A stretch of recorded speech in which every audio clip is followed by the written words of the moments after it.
హరి ఓం.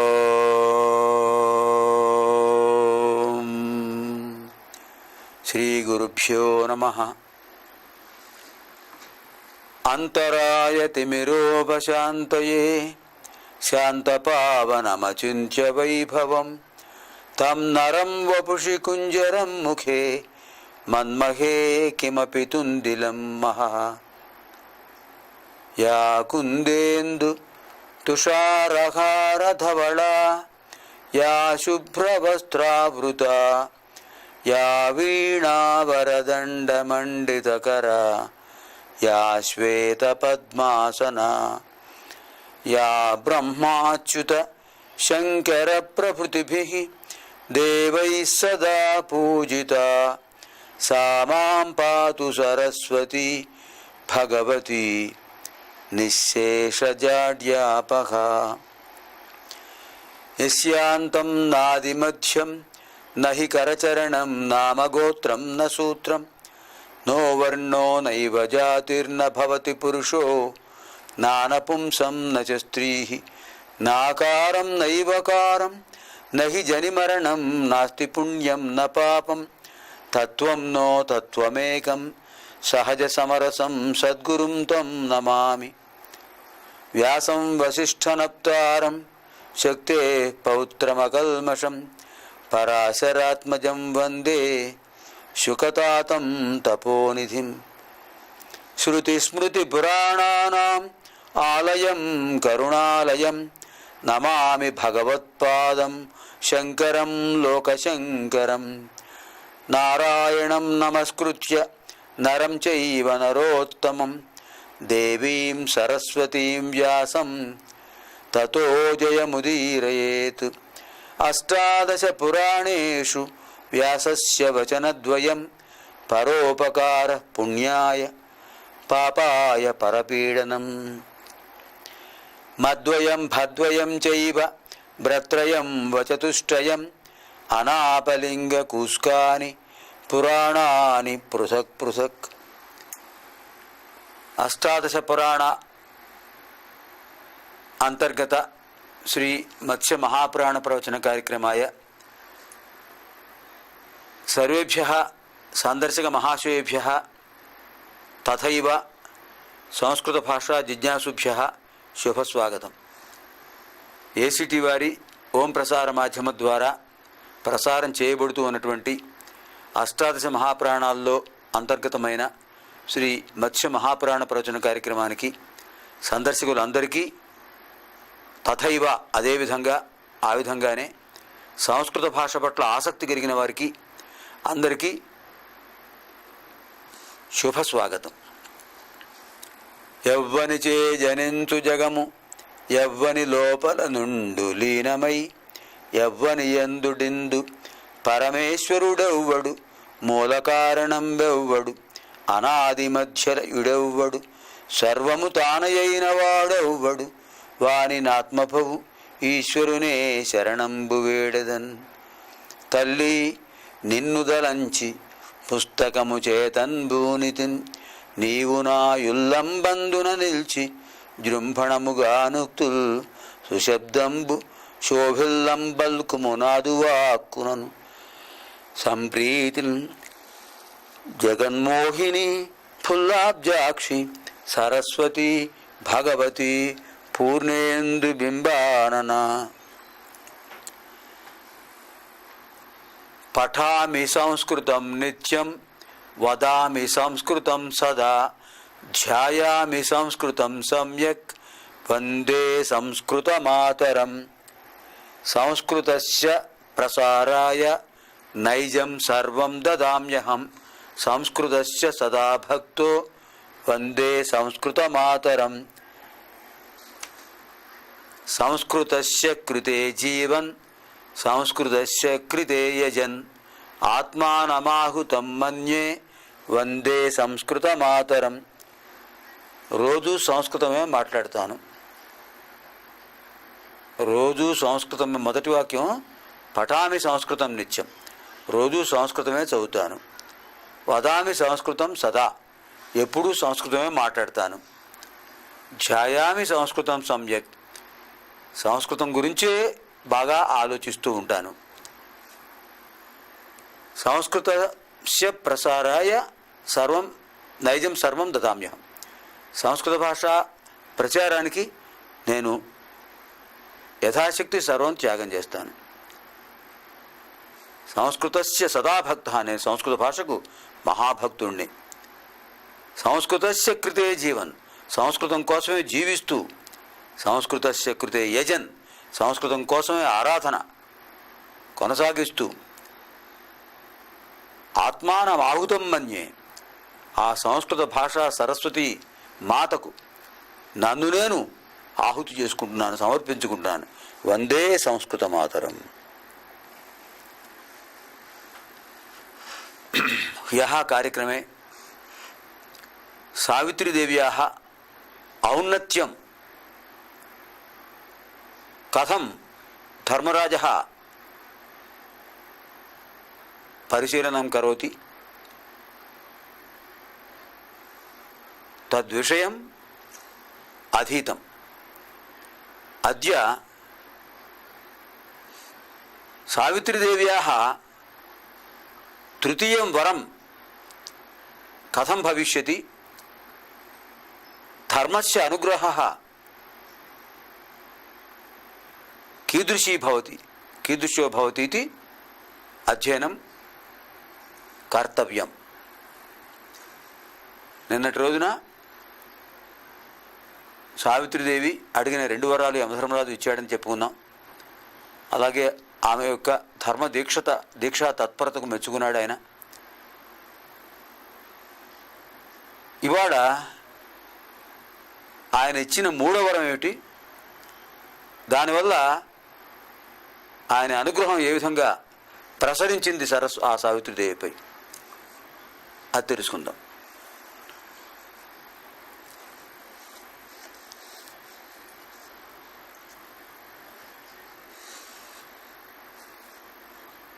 ధర్మస్య తత్వం నిహితం గుహాయాం మహాజనో ఏన గతస్స పంథాః.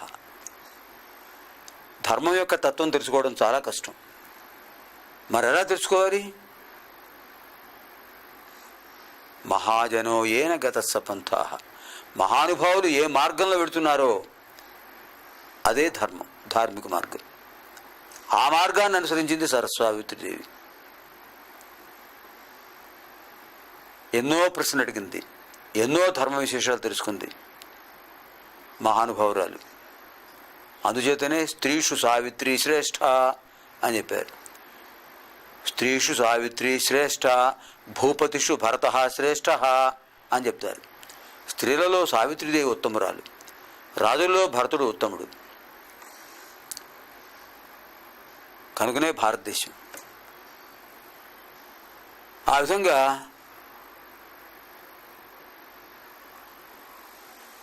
లలితా పరాభట్టారిక అనుగ్రహం పరిపూర్ణంగా పొందినటువంటి సావిత్రి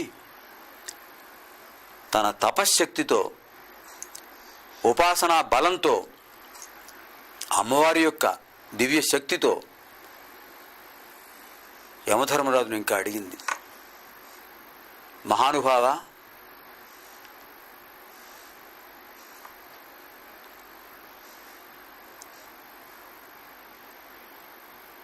మానవులు ఏ విధంగా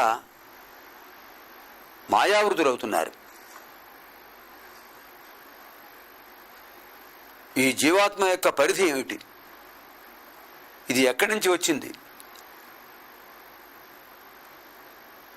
ఈ సూక్ష్మదేహం యొక్క పరిమితి ఏమిటి, అసలు దేహాలు ఎన్ని రకాలు, ఇవన్నీ తెలియజేయండి స్వామి అని చెప్పింది. నిజంగా భక్తి తత్పరతతో, దీక్షా దక్షతతో, శ్రద్ధాభక్తులతో విద్యార్థి అడిగితే అంతకంటే గురువుకు పరమానందం మరొకటి ఉండదు. విద్యార్థులు ఎన్నో విషయాలు అడుగుతుంటారు. చెప్పే విషయానికి సంబంధించినవి కాకపోయినా జిజ్ఞాసతో అడుగుతుంటారు. తెలిసిన విషయాలు తెలియజేసి తెలియని విషయాలు నేను అధ్యయనం చేస్తాను నాయన. ఇక్కడ నాకు సందేహం ఉంది, నేను ఒకసారి ఇంటి దగ్గర పుస్తకాలు పరిశీలించి రేపు సంశయ నివృత్తి చేస్తాను అని చెప్తుంటాను. ఆయన మహానుభావుడు ధర్మరాజు, సమవర్తి పరేతరాట్. అలాంటి మహానుభావుడు కనుక ఆయన చెప్తున్నాడు, అమ్మా సావిత్రి, పరమాత్మతత్వం ఒకటే, ఏకపరాత్మ సర్వభూతాంతరాత్మ. పరమాత్మ అనంతం, ఆయన తత్వం అనంతం.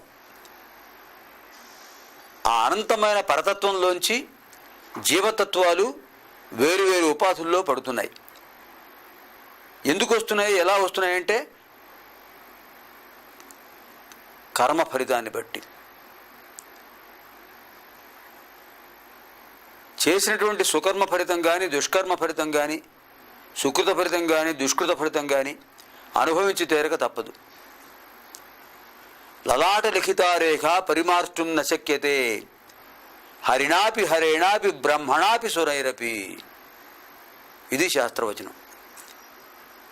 హరిణాపి హరేణాపి బ్రహ్మణాపి సురైరపి లలాట లిఖితారేఖ పరిమార్చుం నశక్యతే. విష్ణుమూర్తి అయినా సరే, శివుడైనా సరే, బ్రహ్మ అయినా సరే, దేవతలు ఇంద్రాదులైనా సరే, కర్మానుబంధీని, కర్మను అనుబంధించే వాళ్ళు చేసే పనులుంటాయి, కర్మను అనుసరించే ఉంటాయి.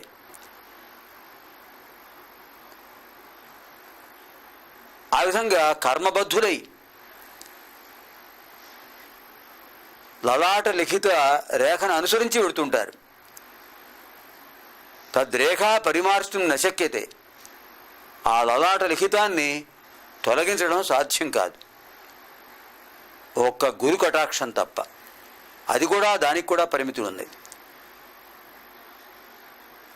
వారు చేసిన కర్మ పరిపాకం ఫలితంగా వివిధ ఉపాధుల్లో జీవాత్మ పడుతూ ఉంటుంది.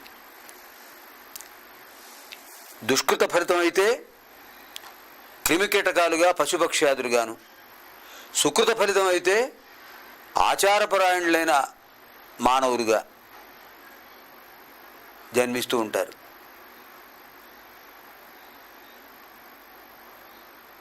ఆ పరతత్వం జీవతత్వాలను నిర్దేశిస్తూ ఉంటుంది. ఆయన సూత్రధారి, వీళ్ళు పాత్రధారులు. ఆయన ఆదేశాన్ని బట్టి వీళ్ళు ఆయా ఉపాధుల్లో జీవాత్మలు సంచరిస్తూ ఉంటుంటాయి. ఈ జీవాత్మ పరమాత్మ తనకు విధించిన పరిమితిని అనుసరించి తన ధర్మాన్ని తాను నిర్వర్తించాలి. ఆ ధర్మ నిర్వహణలో లోపం జరిగితే వీడికి పతనం తప్పదు. మళ్ళీ మరోసారి మానవ జన్మ రాదు, మళ్ళీ క్రిమికీటకాలే. ఇది ధర్మ సూక్ష్మం. ఇంకా దేహం 3 రకాలుగా ఉంటుంది: స్థూల దేహం, సూక్ష్మదేహం, కారణదేహం. స్థూల శరీరం, సూక్ష్మ శరీరం, కారణ శరీరం. స్థూలదేహం పాంచభౌతికం. చర్మం పృథ్వీతత్వం. ప్రకృతిలో పంచభూతాలు శరీరంలోనూ ఉన్నాయి. చర్మం ప్రాకృతికం, పృథ్వీతత్వం.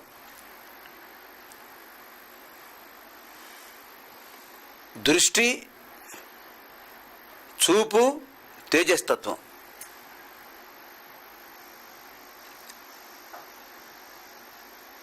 శరీరంలో ఉన్నటువంటి జఠరాగ్ని తేజస్తత్వం. రక్తం ఆపస్తత్వం, నీరు. ప్రాణ, అపాన, వ్యాన, ఉదాన, సమాన స్థితుల్లో ఉన్నటువంటి 5 రకాల స్థితిగతులు వాయువు యొక్క సంచారాలు. ఇది వాయుతత్వం.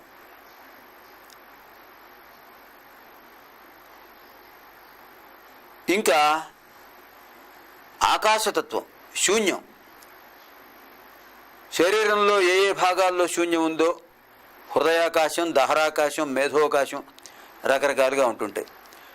కనుక పంచభూతాలు ప్రకృతిలో ఎలా ఉన్నాయో శరీరంలోనూ ఉన్నాయి, అలాగే ఉన్నాయి. కనుక ఇది పాంచభౌతిక దేహం అంటారు. ఈ పాంచభౌతిక దేహాన్ని స్థూల దేహం అంటారు. స్థూల దేహం అంటే స్పష్టంగా కనిపించే శరీరం, ఒక ఆకృతి కలిగింది. ఈ పాంచభౌతిక దేహం ఈ భూమండలం మీద ఉన్నంత వరకే ఉంటుంది. ఈ పాంచభౌతిక దేహం విడిచిపెట్టిన తర్వాత దీంట్లో ఉన్నటువంటి ఆ జీవాత్మ సూక్ష్మదేహంగా వచ్చేస్తుంది. సూక్ష్మ శరీరంగా, యాతనా శరీరం అంటారు దాన్ని. బాధలు పడడానికి కానీ సుఖాలు అనుభవించడానికి కానీ ఉపయోగించేది అంగుష్ఠమాత్ర దేహం, యాతనా శరీరం. ఇప్పుడు నీ భర్త యొక్క శరీరం సూక్ష్మదేహంగా నేను తీసుకెడుతున్నాను, నా వెంట వస్తుంది.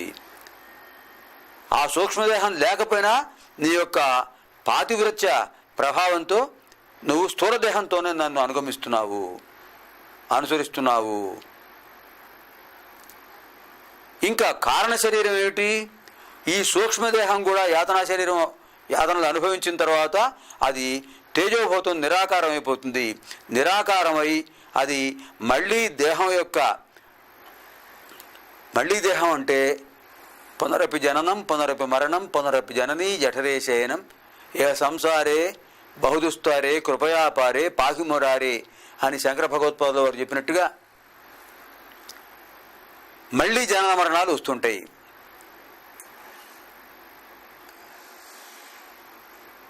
ఎంతవరకు పుణ్యలోకంలో ఉంటాడు? క్షీణే పుణ్యే మర్త్యలోకం విశంతి అని శాస్త్రం. క్షీణే పుణ్యే మర్త్యలోకం విశంతి. తన పుణ్యఫలం ఉన్నంత వరకు అక్కడ ఉంటాడు. మనం కోశాగారంలో ధనం దాచుకున్నాం. సాధ్యమైనంత వరకు సరైన తెలుగు పదాలు సంస్కృత పదాలు వాడుతూ మన మాతృభాషను అభివృద్ధి చేసుకోవాలి. కోశాగారంలో ధనం దాచుకున్నాం. అక్కడ ధనం ఉన్నంత వరకు సంతోషంగా ఉంటాం, ఆ ధనాన్ని ఖర్చు పెట్టుకుంటాం. అక్కడ ధనం ఖర్చు అయిపోతే మనకు సుఖం ఎక్కడిది? అదేవిధంగా క్షీణే పుణ్యే మర్త్యలోకం విశంతి. ఆ పుణ్యఫలం అయిపోగానే స్వర్లోకం నుంచి మళ్ళీ మర్త్యలోకానికి వచ్చేస్తాడు. ఇలా మర్త్యలోకానికి మళ్ళీ రావడానికి కారణం కర్మఫలం. అదే కారణ శరీరం. ఈ కారణ శరీరం మేఘంలోంచి వస్తున్న వర్ష బిందువుల్లాగా. మేఘం ఎలా వస్తుంది? పర్జన్యాత్ అన్నం, యజ్ఞాత్ భవతి పర్జన్య. యజ్ఞం వల్ల పర్జన్యం ఏర్పడుతుంది మేఘం. పర్జన్యాత్ అన్న సంభవ. ఆ పర్జన్యం వల్ల అన్నం ఏర్పడుతుంది, పంటలు. ఆ అన్నం వల్ల దేహాలు వస్తున్నాయి.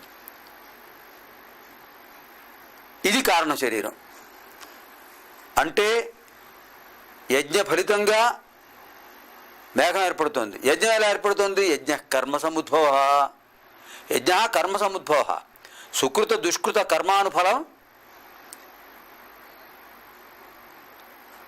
జన్మకు కారణమవుతుంది. యజ్ఞం సుకర్మ ఫలం. దానివల్ల పర్జన్యం ఏర్పడుతుంది, మేఘుడు. ఆ పర్జన్యంలోంచి వచ్చే వర్షధార కారణ శరీరం. అది పంటలకు దోహదం చేస్తుంది. ఆ సస్యం ఒక్కొక్క ధాన్యపు గింజ కారణ శరీరం. స్త్రీలో శోణితంగాను పురుషుడిలో శుక్రంగాను తయారవుతుంది ఈ ధాన్యపు గింజే. ఆ విధంగా ఇదంతా కారణ శరీరమే అని ఇదంతా కూడా ఆయన చెప్పాడు. చెప్పిన తర్వాత మహానుభావ అహం కృతజ్ఞ సర్వదా సర్వథా అని నమస్కారం చేసింది. ఆయన చాలా సంతోషించి, అమ్మా నీ పాతివ్రత్యం చాలా గొప్పది, సౌభాగ్యవతి భవ అని దీవించాడు. అప్పుడు ఆవిడ, అమ్మ స్వామి సౌభాగ్యవతి భవని దీవించారు, వంశోద్ధారకుడు కాకుండా సౌభాగ్యవతిని ఎలా కాగలను అంటే శీఘ్రమే ఓ సుపుత్ర ప్రాప్తిరస్తు, శతమానం భవతి శతాయు పురుష శతేంద్రియేంద్రియో ఆయు ప్రతిష్టతి అని దీవించాడు. ఇక పుత్రులు కలుగుతారమ్మా. నీ పేరుతో సావిత్రులు ఆవిర్భవిస్తారు. స్వామి అన్నీ చెప్పారు. మళ్ళీ సూక్ష్మదేహం తీసుకెళ్ళిపోతున్నారు. భర్త లేకుండా భార్య ఉండగలదా? ఆయన లేకుండా నాకు వారసులు ఎలా కలుగుతారు? అవగతం, సర్వం అవగతం, అన్నీ తెలుసు నాకు. నేను పంపిస్తున్నాను. సూక్ష్మ శరీరం వెళ్ళిపోతుంది అక్కడికి. నువ్వు వెళ్ళు. నీ భర్త నిద్రలించి లేచినట్టుగా లేస్తాడు. కలకాలం సుఖంగా ఉండండి, క్షేమంగా ఉండండి, సుఖ సౌభాగ్యాలతో వర్ధిల్లండి.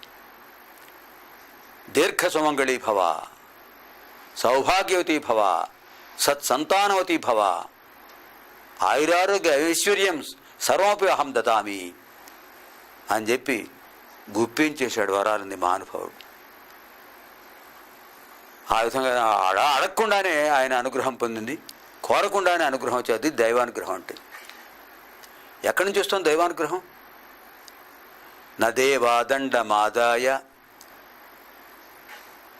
రక్షంతి పశుపాలవత్ యం తు రక్షితుమిచ్చంతి బుద్ధ్యా సంవిభజంతి తం. అది బుద్ధి వికాసం, బుద్ధి వైభవం.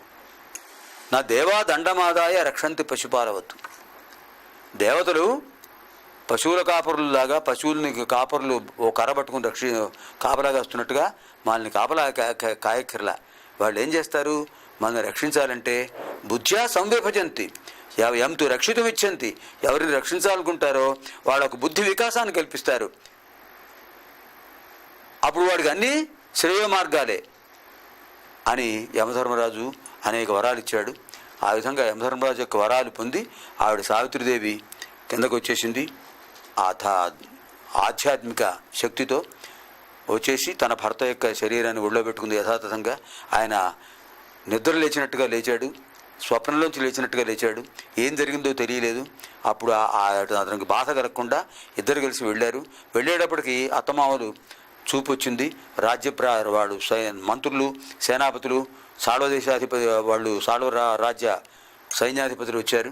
వాడిద్దరిని కూడా తీసుకువెళ్ళారు. రాజ్యప్రాప్తి కలిగింది.